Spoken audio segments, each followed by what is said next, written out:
PDG Live, el canal de la gente que empoderará a todos los chilenos. Nuestro espíritu es democratizar la democracia, democratizar el conocimiento, economía, política, actualidad, salud y emprendimiento. Más de 10 millones de espectadores al mes. Aprende, comenta y participa. Conéctate al canal más empoderado de Chile. Disponible ahora a través de nuestras redes sociales. PDG Live.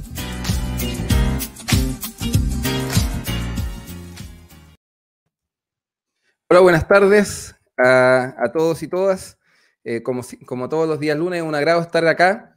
Mi nombre es Jorge Rojas Vallejos, soy candidato a diputado por el Distrito 10, que corresponde a las comunas de San Joaquín, La Granja, Macul, Ñuñoa, Providencia y Santiago. Así que estamos acá con la finalidad de poder democratizar el conocimiento económico, el conocimiento financiero, la comprensión de nuestro sistema económico. Así que hoy día me acompaña mi querido amigo Joe Santibáñez, comunicador social, emprendedor y una de las personas que me ha hecho, él no es candidato, ya no es candidato a diputado Joe, Todavía no. Es un amigo que siempre me hace excelentes preguntas de economía, me mantiene siempre vigente, estudiando, preparándome para poder responder de la mejor manera. Así que Joe es mi coanimador, mi conductor. Así que, ¿cómo estás, Joe? Y bienvenido a este programa de El Poder de la Economía. Amigo mío, profe Rojas, oye, un gusto poder acompañarte en este espacio de comunicación para poder democratizar justamente la economía. Gracias por el espacio, nos conocimos hace muchos años, siempre molestándote, pidiéndote recomendaciones de inversión. Hemos hecho varias cosas en conjunto y de verdad te agradezco la oportunidad que me estás dando de poder acá coanimar y poder también enseñarle a todas las personas, a toda la familia PDG, que conozcan también de economía, que puedan aprender un poco más, que también estén al tanto de lo que está sucediendo en este último tiempo con respecto a la economía y cómo se está viviendo también el mundo del emprendimiento. Siento que es súper importante conversar de estos temas, así que de verdad muchas gracias por la oportunidad, querido profe Rojas, y también a título personal, desearte todo el mejor de los éxitos para esta criatura, que el Distrito 10 se merece a un diputado como lo eres tú, una persona transparente, honesta y con mucha preparación. Hay que decirlo, mucha preparación. Hay que mencionar que tú tienes un doctorado en Estados Unidos, que tiene una trayectoria muy amplia, así que esperamos poder aportar también mucho valor a las personas que nos están mirando en este live y también a toda la comunidad que nos está mirando en estos momentos. Sí, no, muchas gracias por tus palabras, Joe. Por si acá esto no estaba preparado, se salió un poco del libreto. No. Mi amigo, pero no, súper bien, yo te lo agradezco. Bueno, voy a hablar un poquito así, ya que lo mencionaste. Yo soy oriundo de Cerro Navia, yo nací y crecí en Cerro Navia. Sé lo que es, digamos, tratar de hacer el máximo con los recursos disponibles. De hecho, mi mamá fue la primera que me motivó como por el tema de la economía. Yo le decía que era Mandrake el mago, porque con un sueldo de 200 lucas no sé cómo lo hacía para que llegara el agua caliente hasta fin de mes. Era como... y siempre había algo rico para comer. O sea, de verdad, no sé cómo estiraba, yo creo que eran billetes de hule, porque era una cuestión que estiraba los recursos de una manera impresionante. Y eso, de hecho, hoy día vamos a hablar de la inflación. Y que claro, uno es economista y tiene todas las herramientas técnicas y vamos a hablar de lo que es la canasta de consumo, etcétera. Pero yo me acuerdo cuando era niño que tanto mi mamá como mi abuela decían, oye, las cosas están más caras, y tú escuchabas a los economistas en la tele y era como, no, la inflación está bajo control, no hay problema, pero ellas como que iban al supermercado y lo veían en la calle. Uno les creía todo lo que decían, todo uno creía de inmediato. No, y ellos tenían una muy buena intuición, o sea, a lo que voy es que mi abuela, mi madre, eran capaces de predecir la inflación mejor que el Banco Central, porque eran capaces de sentir cómo los precios estaban aumentando solamente porque iban al supermercado y veían que, no sé, los huevos estaban más caros, el pan estaba más caro, el transporte, o sea, eran unos indicadores, pero magistrales. Bueno, la inflación es un indicador que nosotros utilizamos harto y que ha llamado la atención cómo ha ido subiendo. sea, Oye, esa es una de sí, las sí, importante ahí porque al menos yo, te lo digo en lo personal, suelo ir a comprar una vez al mes la mercadería, ¿cierto? Al supermercado, al que queda más cercano a mi casa, porque igual también uno dice, bueno, voy a ir a comprar las cosas, pero voy a tratar de no alejarme tanto. O sea, voy a ir a buscarlo a un supermercado que esté cerca de mi casa y yo ya llevo desde el estallido social fácilmente y después con la pandemia y todo esto, o sea, sin lugar a dudas gastando más de 30, 40 lucas adicionales a la mercadería y eso se nota. O sea, yo compraba estaba comprando las mismas cosas y ahora ya como que trato de ir cotizando. Yo antes no cotizaba, debo reconocer que antes no cotizaba los precios, pero ahora me voy dando vuelta por el supermercado y me quedo detenido en un pasillo viendo la diferencia de precios entre uno y otro para hacer calzar, digamos, el presupuesto que uno tenía para poder comprar y llevarse las cosas para la casa tal como lo hacía antes. Y ahí, profe, te quería preguntar, yo sé que el tecnicismo que existe detrás es la inflación, pero de pronto queda como un poco, las personas no entienden mucho de qué se trata la inflación y a qué se refiere. Entonces, quizás Sí. ahí, profe, ¿cómo podemos explicarle un poco a las personas por qué está aumentando tanto el precio de esta mercadería mensual? No sé si O hay sea, unos conceptos ahí lo que tú primero, siempre sí, manejas, que es la canasta de consumo, algo así que tiene relación. exactamente. Lo primero que vamos a conversar es qué es la inflación y cómo se mide. O sea, la inflación en términos generales es la velocidad a la que se van incrementando los precios en general, los precios de distintos bienes. Estos bienes son los que se consideran en lo que nosotros llamamos una canasta básica de consumo. ¿Ya? Entonces, en esa canasta hay distintos ítems, hay distintos elementos. Por ejemplo, tenemos el tema de el vestuario, la alimentación, el transporte, la recreación, tenemos tecnología, hay una serie de elementos que conforman esta canasta de consumo, que es como una canasta promedio que consume un hogar en Chile en términos generales. Entonces lo que se hace es que mes a mes el Instituto Nacional ¿Mm? de Estadísticas, el INE, junto con el Banco Central, recolectan información sobre los precios de los distintos elementos que conforman esta canasta de consumo. Y la idea es que van viendo cómo va incrementándose el precio. Por eso es que, por ejemplo, a veces sucede que puede ser que el precio de los alimentos suba, pero el precio de otros ítems como, no sé, las reservas de hotel, que pasó durante la pandemia, sus precios caían o prácticamente desaparecían porque no había comercio de habitaciones de hotel porque estábamos en pandemia. Y este Entonces, seguimiento, discúlpame, profe, sí. ¿este seguimiento se hace mensual para todos los tipos de productos, artefactos, vestuarios? ¿Es mensual o un seguimiento que se va haciendo a la semana? ¿Cómo funciona esa parte? Claro, este seguimiento se hace mensualmente y se entrega la tasa de inflación, digamos, este incremento de los precios una vez al mes. Ya, por ejemplo, en el mes de Ah, julio, la inflación fue del 0,8%, ¿sí? Durante el mes de julio la inflación fue bastante elevada, ya lo que significa que mm, los precios de estos bienes que están en esta canasta básica de consumo se incrementaron bastante. Eh, ¿Y por qué es importante hablar de esto? Porque el objetivo inflacionario, digamos, que tiene el Banco Central va entre un 2 y un 4% anual. Entonces, tener casi un 1% de inflación en un solo mes es bastante, ¿ya? Y por eso es que el Banco Central reaccionó rápidamente subiendo las tasas de interés, que eso es como para poder enfriar un poco la economía. Ahora, tenemos que decir las cosas como son, o sea, una inflación, a lo mejor si Chile tiene una inflación del 5% este año, es un poco alta, pero todavía es una inflación razonable, no como lo que pasa mm. en otros países que en lo que va del año ya tienen un 50% de inflación, 500% de inflación, ya 5.000% de inflación, como el caso de Argentina, Venezuela. Entonces, claro, un Sí, 5% no es lamentable. tanto, pero para lo que es nuestro estándar es una cuestión preocupante y la gente lo siente en el bolsillo. ¿Ya? Tal Entonces, cual.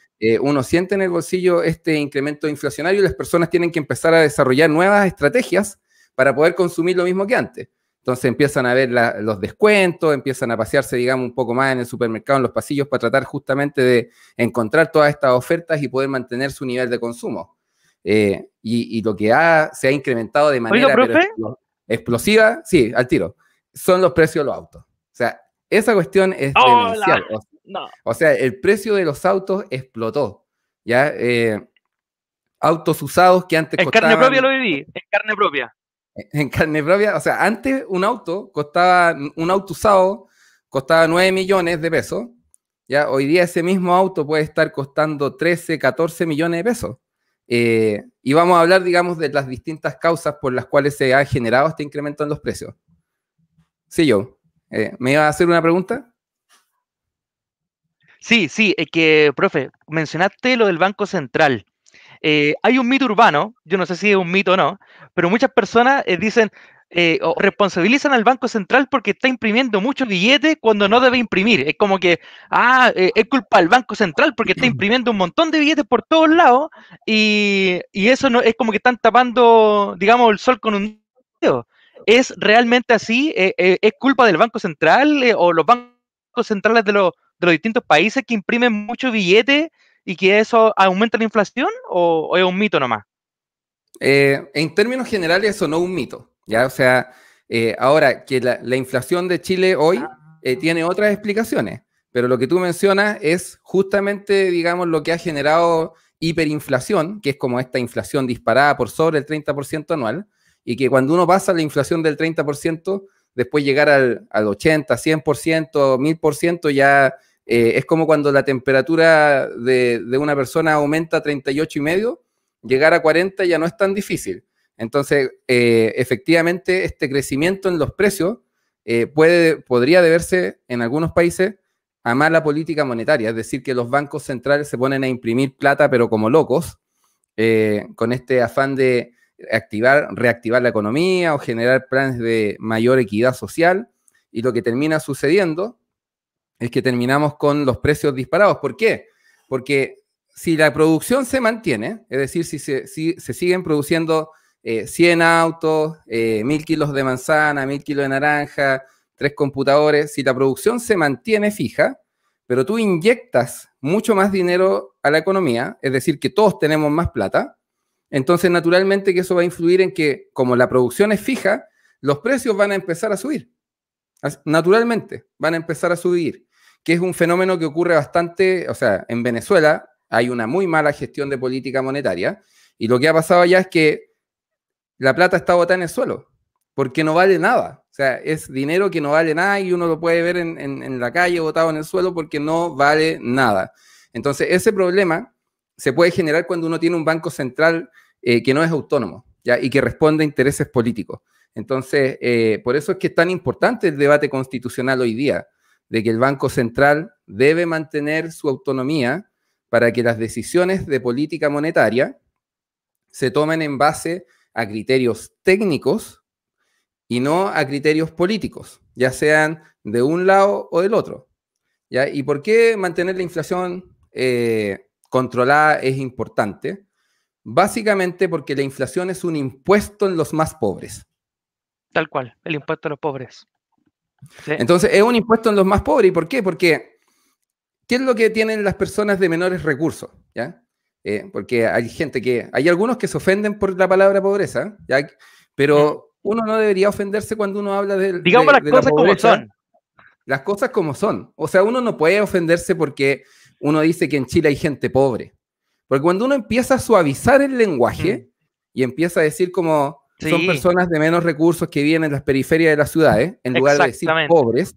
Yo me atrevo a decir que hay mucha gente de clase media, entre comillas, que responde a una clase de pobreza, clase baja, básicamente. La clase media está un poco más endeudada nomás, pero somos todos pobres. Bueno, la clase media, y la mayoría de nosotros somos clase media emergente, tenemos mucha vulnerabilidad. Y eso quedó demostrado con la pandemia. O sea, llegó la pandemia y muchas personas que le estaba yendo bien con su emprendimiento, que estaban saliendo adelante, se vieron una contracción de sus ingresos. Entonces, pero es importante no suavizar tanto el lenguaje, porque cuando uno lo suaviza demasiado, pareciera que el problema como que empieza a desaparecer. Y la verdad es que el problema sigue ahí. De hecho, en la última medición de pobreza se vio un incremento. Hace muchos años que en Chile la pobreza no aumentaba, la pobreza venía cayendo. Entonces, este incremento de la pobreza es una cuestión importante, y las personas de menores recursos, las personas más pobres, en general tienen solamente efectivo, ¿sí? tienen dinero en efectivo. ¿Y qué pasa cuando hay inflación? Que ese dinero en efectivo compra menos cosas. Entonces es como que te estuvieran colocando un impuesto sobre ese dinero. En cambio, ¿qué pasa con las personas de mayores ingresos? Ya las personas más ricas. Ellos pueden tener inversiones en fondos mutuos, en acciones, en propiedades, en el extranjero. Entonces tienen más herramientas para protegerse en contra de esta inflación. Y tienen ¿Ya? herramientas no solo tangibles, sino que también tienen mucho conocimiento. Entonces se saben asesorar, saben aislar el dinero donde mejor le pueden sacar el trote, digamos. O sea, existe ese conocimiento de parte de ellos y claro, no es el conocimiento que tenemos nosotros. Por eso que también es importante que nosotros siempre nos mantengamos aprendiendo, conociendo cómo funciona. Porque si no... ¿No? Y bueno, y la idea de este programa justamente es tratar de democratizar el conocimiento económico y explicar por qué la inflación es importante. Por ejemplo, yo escuchaba a una candidata presidencial en la vez anterior, ya no vamos a decir quién, pero que decía que el precio del dólar da lo mismo. No, el precio del dólar da lo mismo porque la gente compra el pan en pesos en el almacén de la esquina. Mira. Y es como, ok. Expliquemos ¿sí? por qué. Expliquemos por qué no da lo mismo. Expliquemos por qué no da lo mismo y por qué es tan importante, de hecho. ¿Sí? Porque ya, estábamos hablando de esta canasta de consumo. ¿Sí? La canasta de consumo tiene distintos bienes, servicios, etc. Aproximadamente el 60% de esta canasta de consumo que nosotros utilizamos para medir la inflación y que representa un poco el consumo promedio de un hogar, el 60%, más de la mitad, son bienes importados. Son bienes que vienen de afuera. ¿Ya? Son bienes importados, son bienes que son comprados en el extranjero y que llegan a Chile. ¿Qué significa eso? Esto es favorecido por los tratados de libre comercio, ¿verdad? Por todas estas cosas que Chile ha firmado con el exterior, ¿verdad? Para comprar más barato. Exacto, para poder tener mejores precios. ¿Ya? O sea, tenemos muchos tratados de libre comercio y que impactan en que el precio de esos bienes, cuando llegan a Chile, sean un poquito más baratos que si no los tuviésemos, ¿ya? Porque se les cobra un poco menos de impuestos a esos bienes que entran. Y ahora, siempre y cuando se compre en cantidad grande, digamos, sale mucho más barato. Cuando compran en China, por ejemplo. Cuando se compra en China... Y también el tema de los impuestos que se le aplican, porque hay un impuesto especial a las importaciones que se llaman aranceles aduaneros. Entonces los tratados de libre comercio ayudan a que esos aranceles sean un poco más bajos y por lo tanto el consumidor final, es decir, nosotros, vemos un precio más bajo. Pero ¿qué es lo que sucede? Que los precios de estos bienes se negocian en dólares.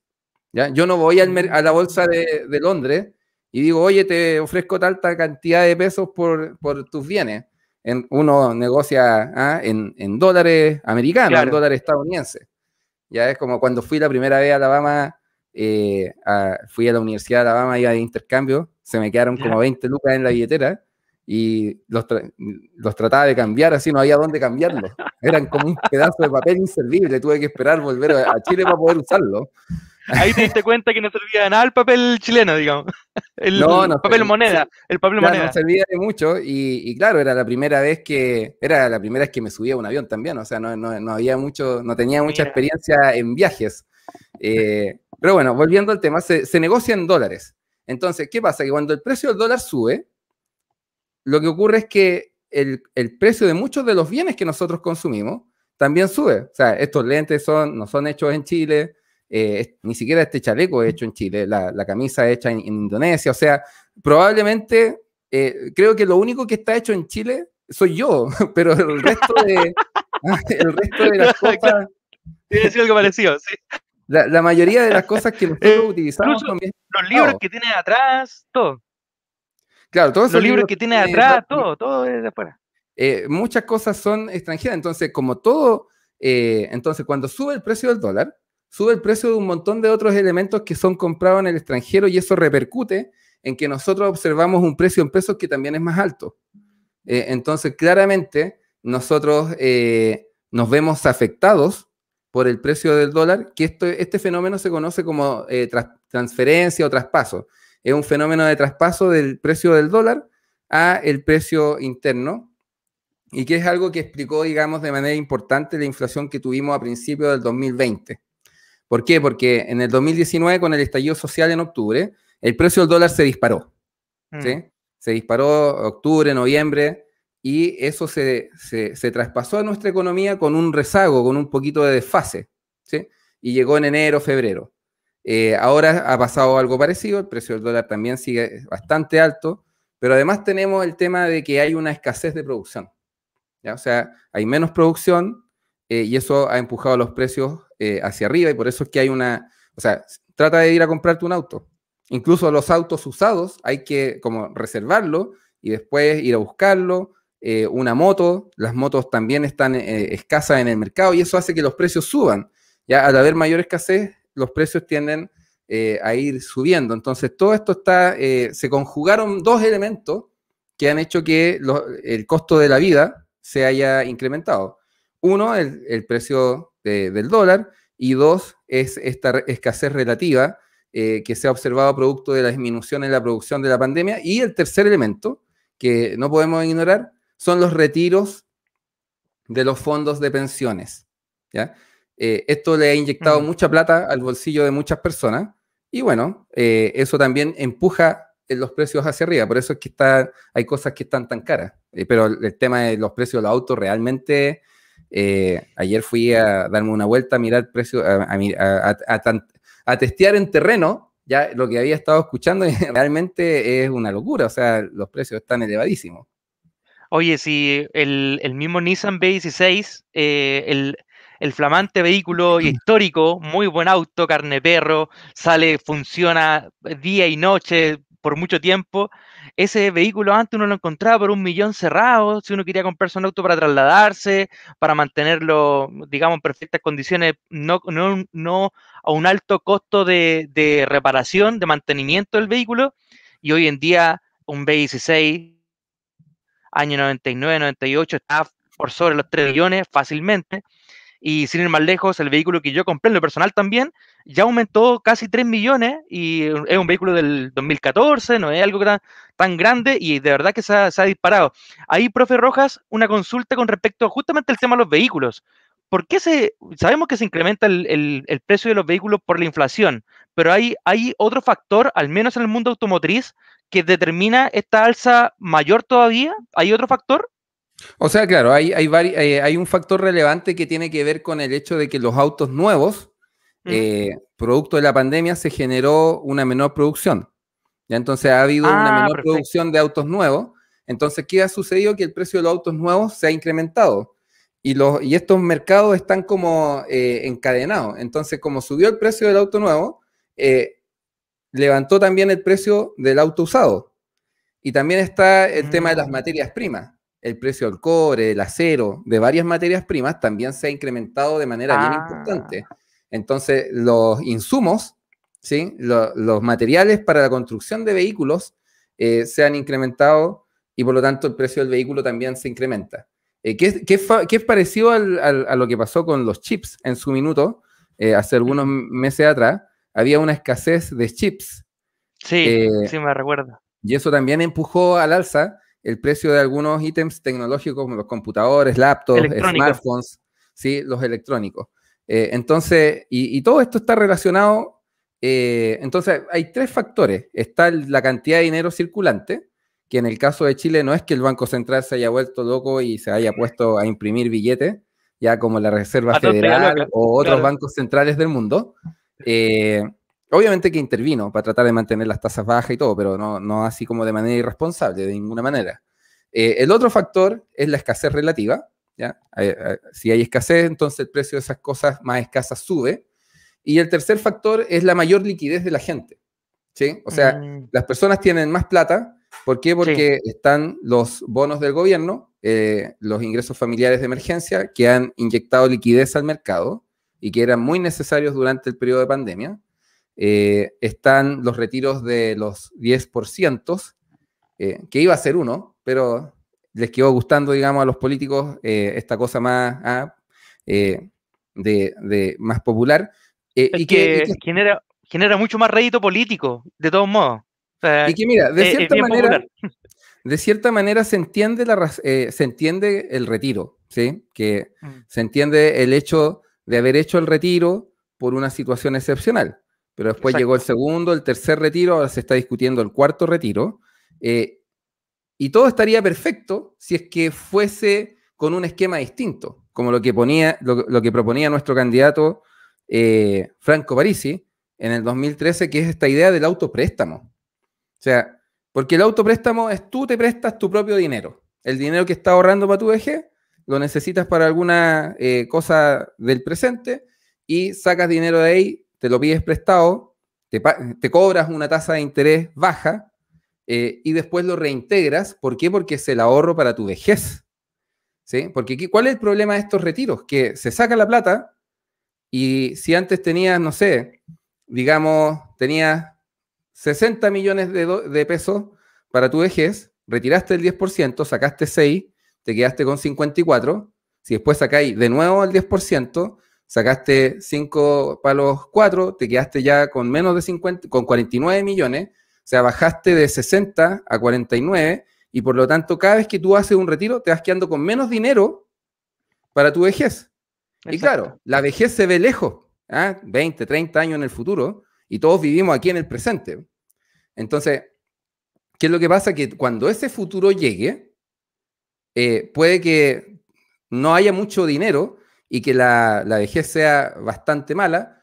¿Por qué? Porque yo no he visto, ¿sí?, a los políticos discutiendo estos temas. No están en esa discusión. Y menos ahora, si ahora van a estar todos en campaña prometiendo el paraíso en la tierra, probablemente algunos, y otros vamos a estar, digamos, promoviendo ideas serias, ¿ya? Y promoviendo, digamos, ideas que ya se dijeron antes, ¿ya? Y que ahora algunos de ellos las han ido tomando, implementando, porque Franco Parisi fue un visionario, o sea, fue un hombre que con sus conocimientos, primero acercó una cuestión tan árida como la economía a la gente, ¿ya? O sea, explicar conceptos económicos con marraquetas, con manzanas, es acercar la economía. Y de hecho, en esa época yo estaba recién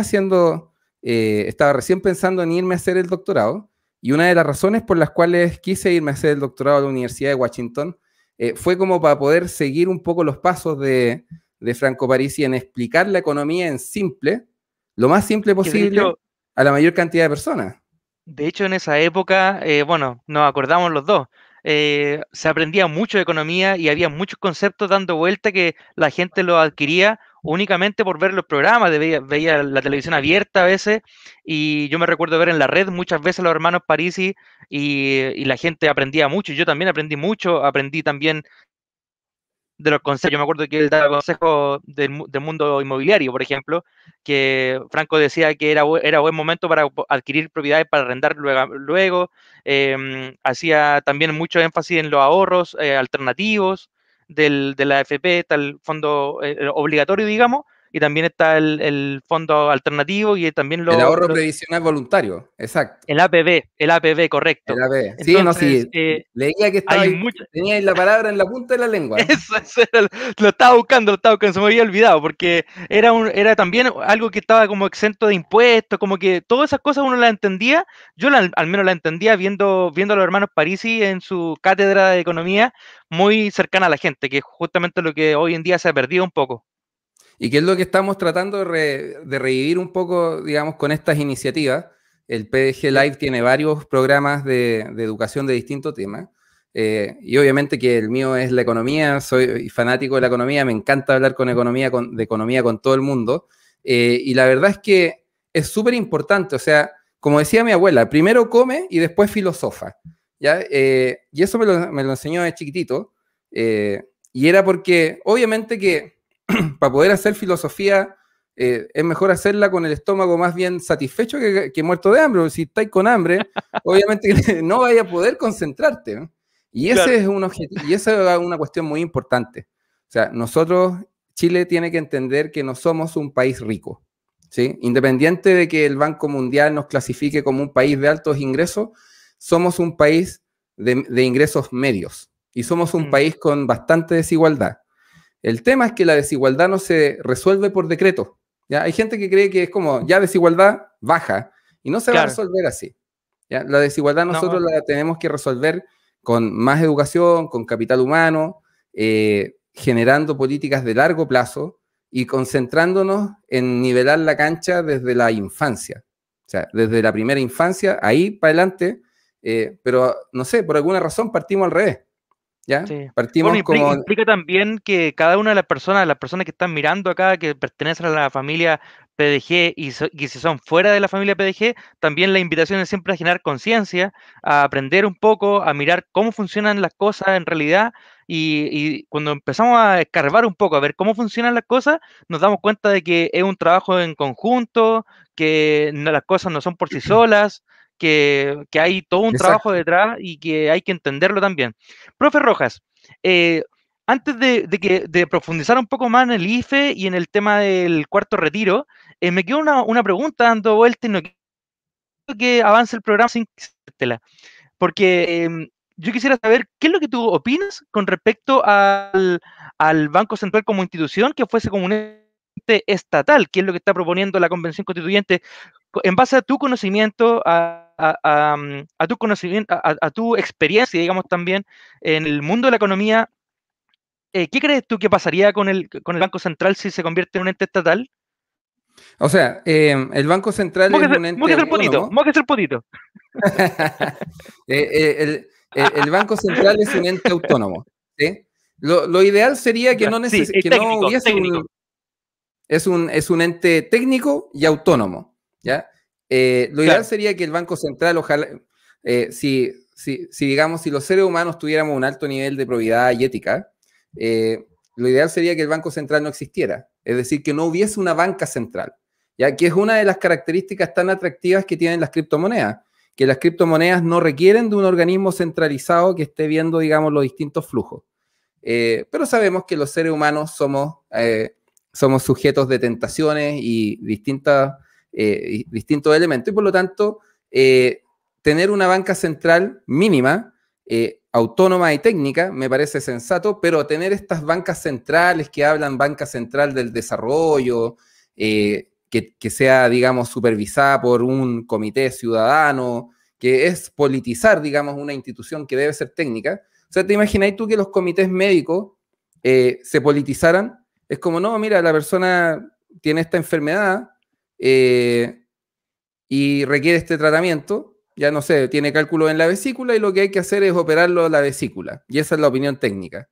Pero que alguien dijera, no, pero ¿y por qué lo vamos a operar? Eso va en contra, no sé, de la declaración de principio del no sé cuánto, del tratado no sé qué y no sé cuánto, y se enfrasca en una discusión que puede durar meses o años y la persona ahí está todos los días con dolor de cálculo, de vesícula. O sea, hay cuestiones que tienen que ser técnicas, ¿ya? Y el rol de las personas es muy importante en declarar el diagnóstico, ¿sí? Por ejemplo, mi mamá, mi abuela eran secas para detectar cuando los precios empezaban a subir, ¿sí? Pero si tú les preguntabas, oye, ¿cómo paráis la inflación? En la feria. Sí, lo sabían hacer, sabían detectar la inflación muy bien. Pero si yo les preguntaba, ¿qué hacemos para controlar la inflación? No sabían. Es como, yo puedo decirle al médico, oiga, sabe que me duele acá y no sé qué, tengo este problema, pero te imagináis que yo fuera el médico y el médico me dijera, ¿y ahí cómo lo resuelve? Oye, pero si yo no soy médico, no he estudiado medicina, no es como llegar y andar resolviendo las cosas. Entonces, eso es fundamental. Y creo que una persona en el YouTube comentaba, Eric, decía, la economía debería enseñarse en el colegio. Y a mí me parece que es un excelente comentario. O sea, la economía debería enseñarse desde el jardín infantil. O sea, no se requieren ecuaciones ni se requieren grandes tecnicismos para que las personas empiecen a familiarizarse con lo que es la economía. O sea, si uno les enseñara sobre a jugar todo las finanzas personales.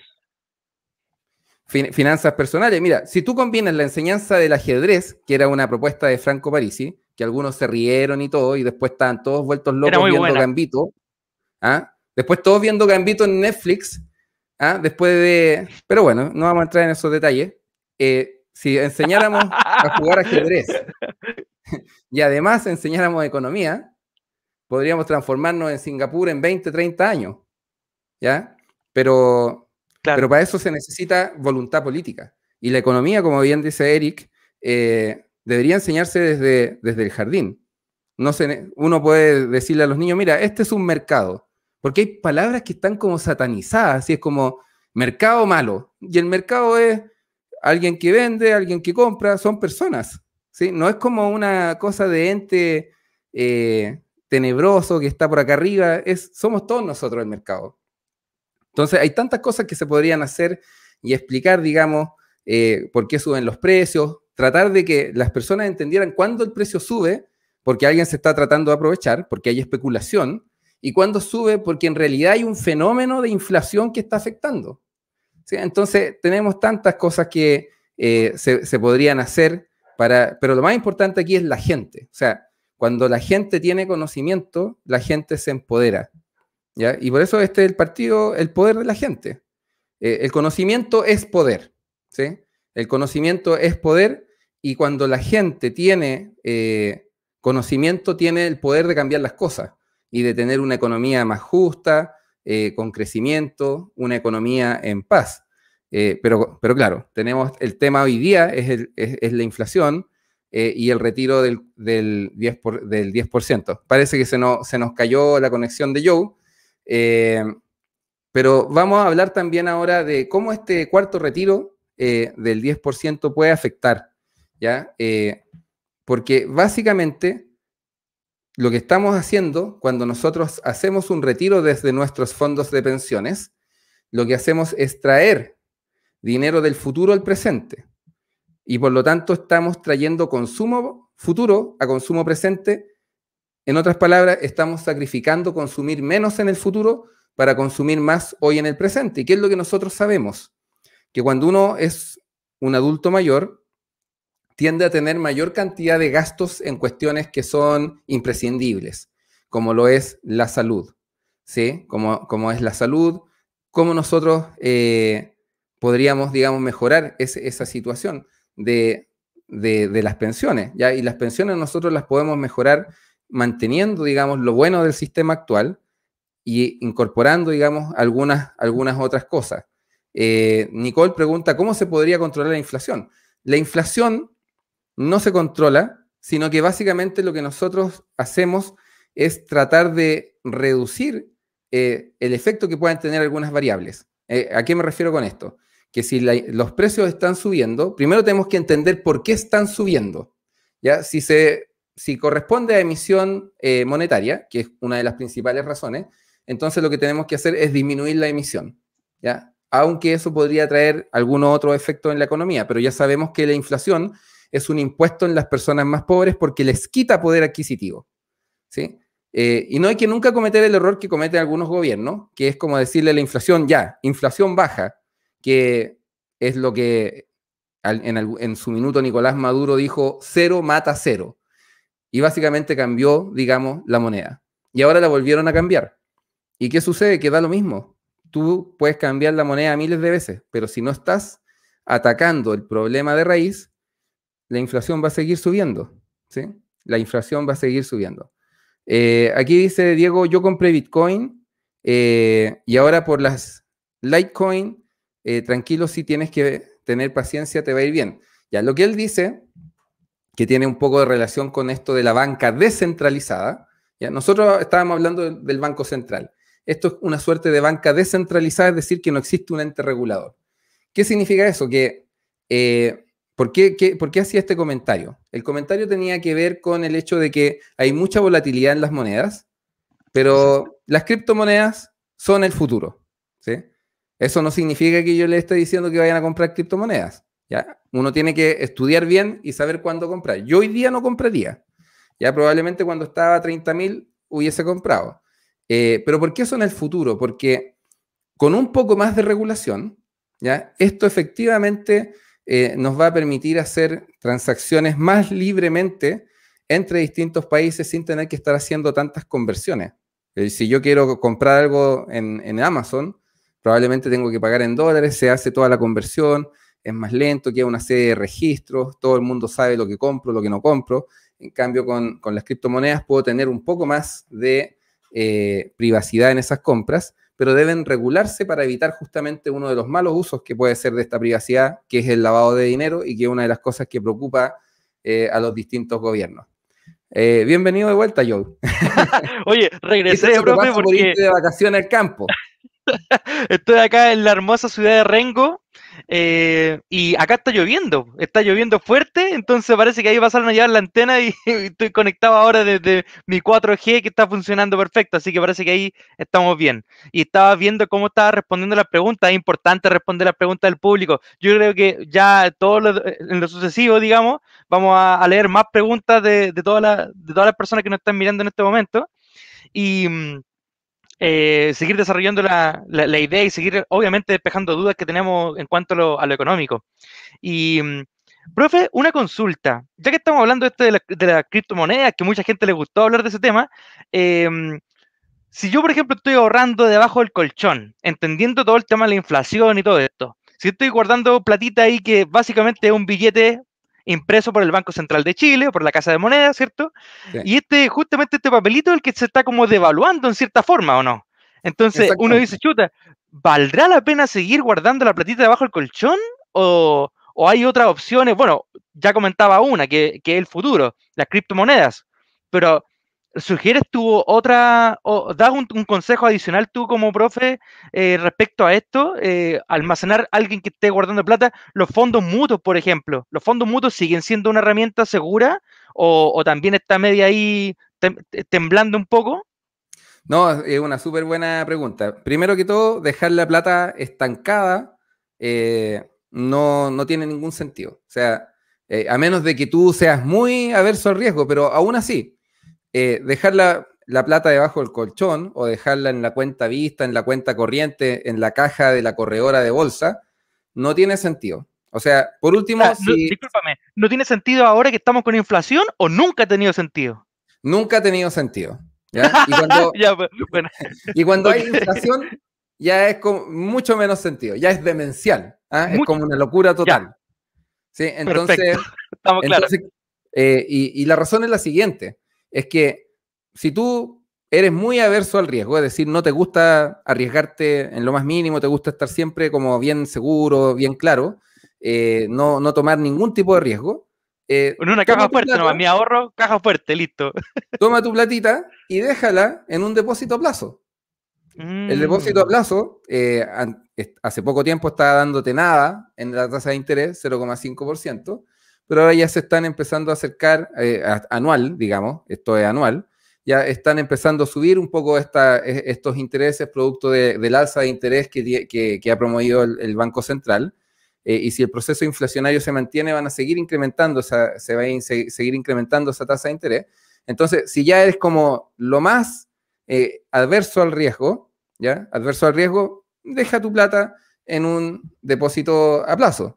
Pero si te gusta tomar un poquito más de riesgo, y el mercado ujú. en eso, en el mercado financiero, si tú asumes cierto nivel de riesgo, entonces tienes lo que se llama un premio por riesgo, ¿ya? Como que el mercado te premia por el riesgo.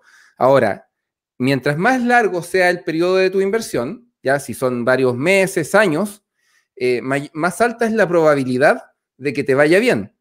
¿Ya? ¿Por qué? Porque el Mm. mercado fluctúa, ¿ah? Fluctúa permanentemente. Entonces, claro, si tú compraste y después cayó, probablemente se va a recuperar en algún momento. Entonces, no hay que desesperarse, ¿ya? No hay que desesperarse y hay que ver bien el horizonte que yo quiero invertir. Si quiero invertir a 6 meses, a 20 años, a 2 años, tengo que definir bien eso. O sea que la persona que tiene sus ahorros guardados, por ejemplo, debajo del colchón que te decía yo, y los quiere salvaguardar de alguna forma o que vayan creciendo, es importante que vaya a cualquier banco, cualquier entidad financiera que le puedan ayudar y orientar a efectuar un depósito a plazo y tiene que definir la persona el plazo o cómo funciona esa parte. O sea, Ya, más que todo para darle un consejo rápido, un buen tip a esa persona que de pronto está guardando el efectivo, está viendo que la vida es más cara y que quizás mañana ya quiere tomar algún paso de poder proteger esa plata y que más que protegerla también le pueda generar un poco más de ganancia en el largo plazo. exacto. O sea, mira, hay una persona que pregunta ahí si qué es más, qué es mejor, la criptomoneda, el dólar, otro tipo de inversiones. Respondiendo a esa pregunta, lo mejor es diversificar, ¿ya? Entonces, lo mejor es tener un poco en depósitos a Ok. plazo, otro poco quizás lo puede tener en un activo más riesgoso como las cripto, otro poco en dólares, otro poco en fondos mutuos, otro poco en acciones específicas, un poco en Chile, otro poco en el extranjero. A diferencia de antes, que tenía que ser como millonario, ¿ah? Para poder invertir en el extranjero. Hoy día cualquier persona que tenga acceso a Internet puede invertir en el extranjero. ¿Ya? O sea, es muy fácil. Hay distintas plataformas donde uno puede ingresar y tener inversiones en el extranjero, y también para invertir en Chile también es bastante sencillo. Yo recomiendo mucho que todo se haga de manera por Internet, ¿ya? Y que la persona estudie, digamos, un poquito de finanzas, más que estar preguntándole a su ejecutivo de cuenta en qué invertir, cómo invertir. ¿Por qué? Porque a veces no les da el tiempo a los ejecutivos para atender todas las demandas y te hacen recomendaciones muy generales que quizás no son específicas a tu perfil de riesgo. Ya uno tiene que saber qué perfil de riesgo tiene. Yo puedo ser un amante del riesgo, puedo ser más conservador, puedo ser moderado.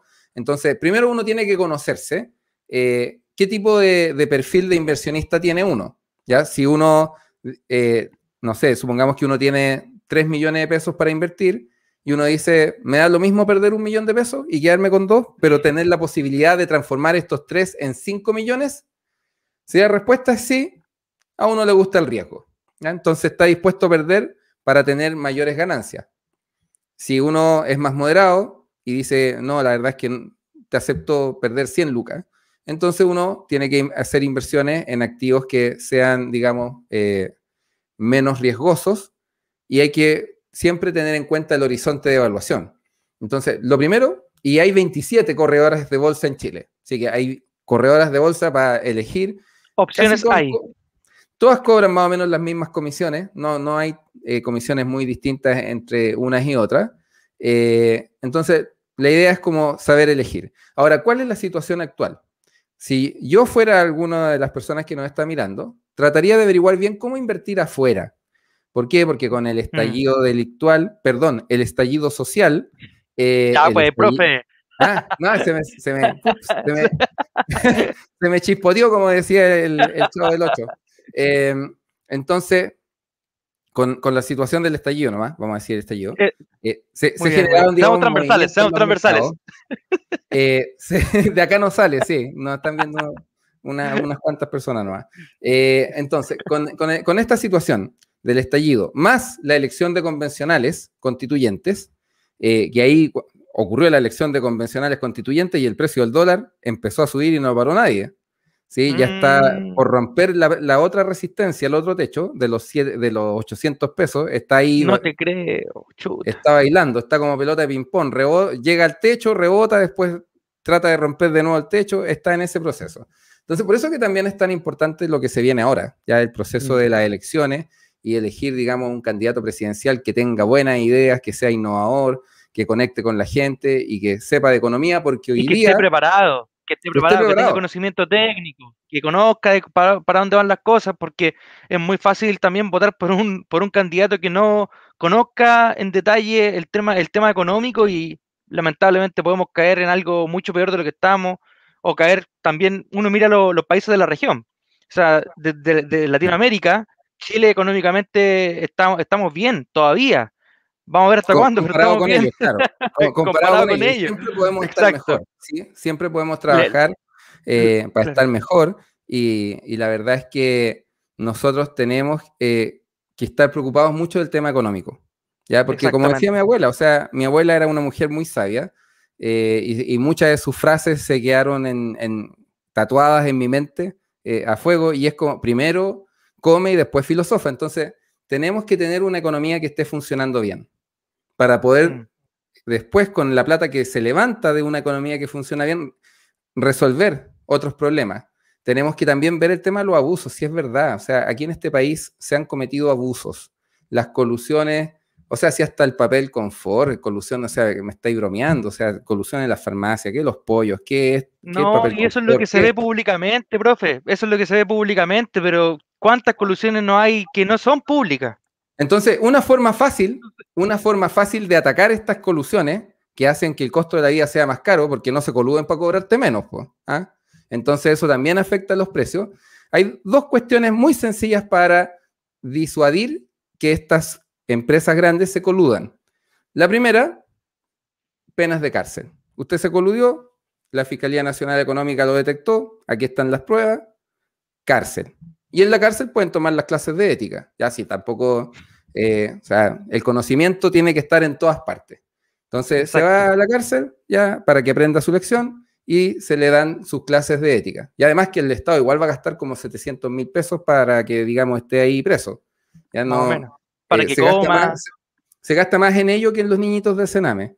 Pero tal eso cual, discusión, tal cual. es discusión para otro día. Entonces, primero cárcel, ya cárcel para poder proteger el libre mercado, porque una cosa es que uno sea pro mercado y otra cosa es ser pro empresarios, ¿ya?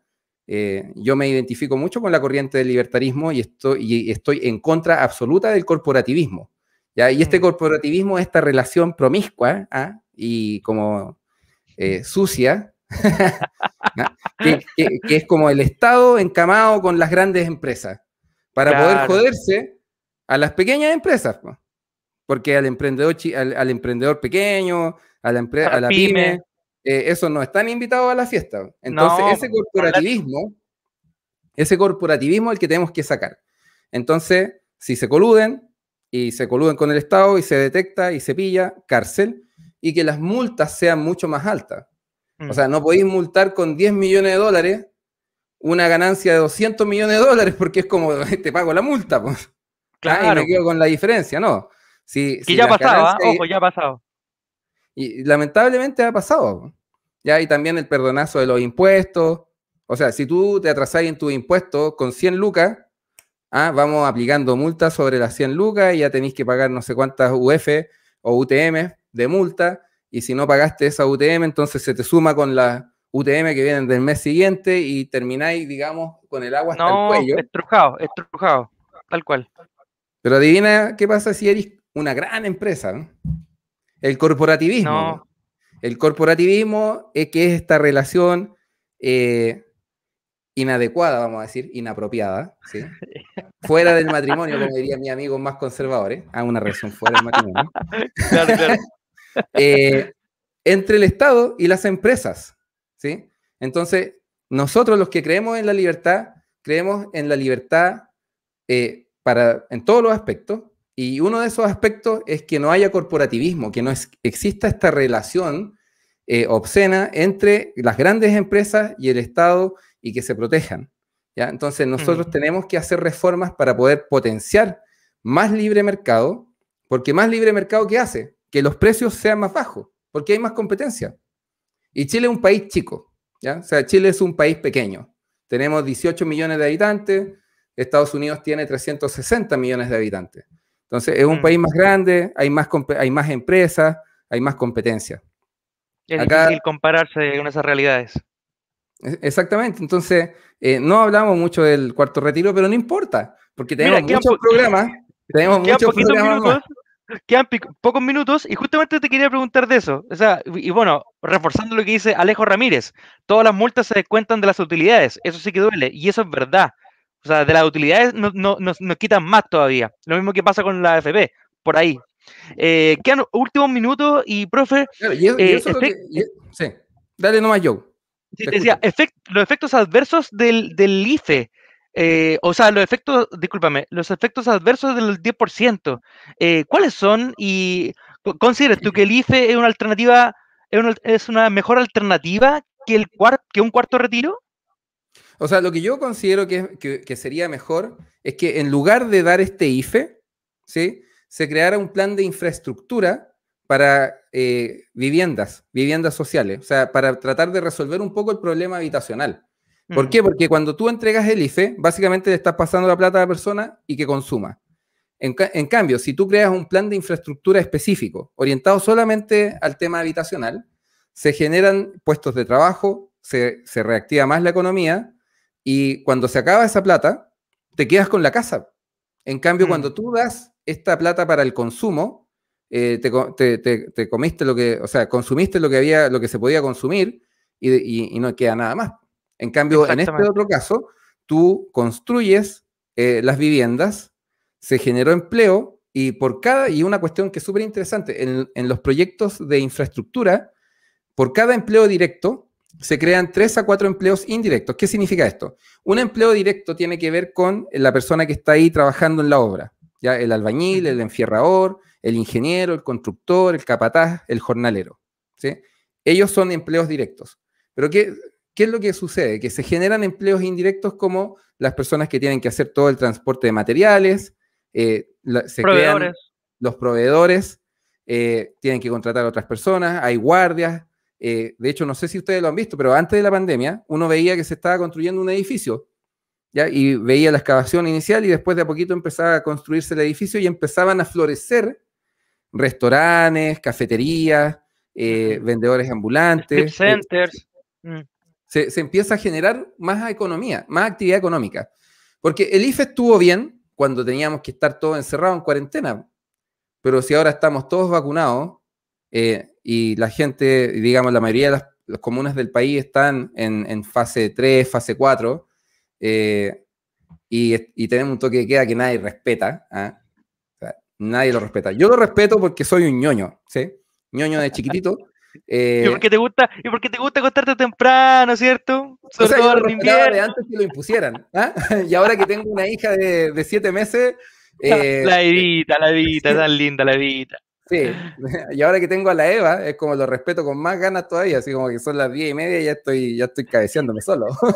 Entonces, claro, hubiese sido mejor tener un plan distinto de infraestructura y tratar de resolver el problema habitacional que tenemos en Chile, que ahora hay más campamentos que antes, ¿sí? Y el tema del retiro del 10% es que tú estás privilegiando consumo presente y disminuyendo las posibilidades de tu consumo futuro sin saber cuál va a ser el sistema de pensiones que vamos a tener, porque todavía no hay claridad respecto de eso. Y estamos en un proceso de nueva constitución, hay mucha incertidumbre, entonces es como, no tenemos idea de qué es lo que puede pasar. Ya pueden pasar muchas cosas, o sea, hay algo, y con esto ya nos queda un minuto, que me preocupa mucho y que tiene que ver con que se sacó el término República de Chile del reglamento de la convención. Ya lo sacaron, discúlpame, yo vi que lo estaban discutiendo, pero ahora ya lo sacaron. O sea, lo aprobaron en la comisión respectiva, aprobaron el tema de sacar República de Chile, lo cual me parece un error grave, porque el concepto de república me parece grave. Está asociado a la separación de los poderes del Estado, ¿ya? Una república democrática tiene sus poderes separados, es decir, la misma persona no puede tener el poder ejecutivo, el poder legislativo y el poder judicial, y se chequean entre ellos. O sea, existe una fiscalización recíproca entre los distintos poderes. Por ejemplo, un diputado puede fiscalizar al Poder Ejecutivo, al Poder Judicial y a las Fuerzas Armadas, ¿ya? Entonces, es un poder que fiscaliza también los otros poderes. Entonces, se genera, digamos, ese balance.